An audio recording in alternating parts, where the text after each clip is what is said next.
पाकिस्तान एक बार फिर अंदर से हिल रहा है। बलूचिस्तान में हमले, विस्फोट और खुलेआम पाकिस्तान के खिलाफ बगावत की आवाजें। बलोच लड़ाकू संगठन अब सिर्फ हमले नहीं कर रहे, वे खुले तौर पर एक अलग बलोच राष्ट्र की मांग कर रहे हैं। लेकिन सवाल ये है, क्या ये सिर्फ आतंकवाद है या फिर ये एक ऐसा संघर्ष है जिसे दशकों से दबाया गया? आइए पूरे मामले को समझते हैं। हाल के समय में बलूचिस्तान में पाकिस्तानी सुरक्षा बलों पर हमले, रेलवे लाइनों और इंफ्रास्ट्रक्चर को निशाना और सरकार के खिलाफ खुले बयान। बलोच उग्रवादी संगठन कहते हैं कि ये संघर्ष पाकिस्तान से आजादी के लिए है, वहीं पाकिस्तान सरकार इसे आतंकवाद और विदेशी साजिश बताती है। यहीं से विवाद शुरू होता है। बलूचिस्तान इतना अहम क्यों है पाकिस्तान का? सबसे बड़ा प्रांत लेकिन सबसे कम विकसित इलाका। ये इलाका भरा पड़ा है प्राकृतिक गैस, तांबा और सोना, लंबी समुद्री सीमा और ग्वादर पोर्ट जो सीपीईसी का दिल है। बलोच नेताओं का आरोप है, हमारी जमीन से दौलत निकली लेकिन हमारे लोग गरीब ही रहे। यही गुस्सा आग बनता गया।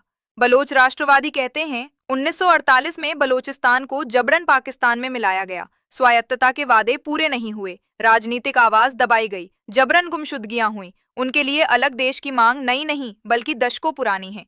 पाकिस्तान सरकार का पक्ष साफ है, बलोचिस्तान पाकिस्तान का अभिन्न हिस्सा है, विकास योजनाएं चल रही हैं, उग्रवादियों को विदेशी ताकतें भड़का रही हैं। इस्लामाबाद बार बार आरोप लगाता है कि बलोच उग्रवाद सीपीईसी को रोकने और पाकिस्तान को कमजोर करने की साजिश है। यहाँ राष्ट्रवाद बनाम अधिकारों की टक्कर है।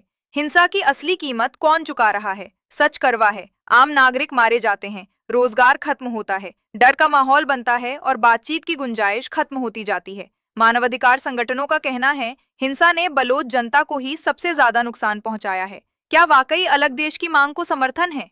यही सबसे विवादास्पद सवाल है। कुछ विशेषज्ञ मानते हैं, हथियारबंद संगठन पूरी बलोच आबादी का प्रतिनिधित्व नहीं करते। कई लोग पाकिस्तान के अंदर ही अधिकार चाहते हैं। दूसरा पक्ष कहता है, जब शांतिपूर्ण रास्ते बंद हो जाएं, तो उग्रवाद जन्म लेता है। सच्चाई शायद इन दोनों के बीच कहीं है।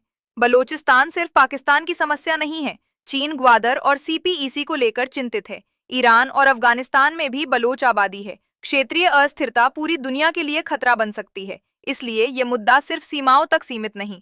बलूचिस्तान का संघर्ष केवल बंदूक और बम की कहानी नहीं है। ये कहानी है पहचान की, संसाधनों की, भरोसे की और टूटे हुए संवाद की। जब तक राजनीतिक समाधान सैन्य ताकत से ऊपर नहीं आएगा, ये आग बार बार भड़कती रहेगी। सबसे बड़ा नुकसान हमेशा आम लोगों को ही होता है। समझना जरूरी है, नजरअंदाज करना खतरनाक।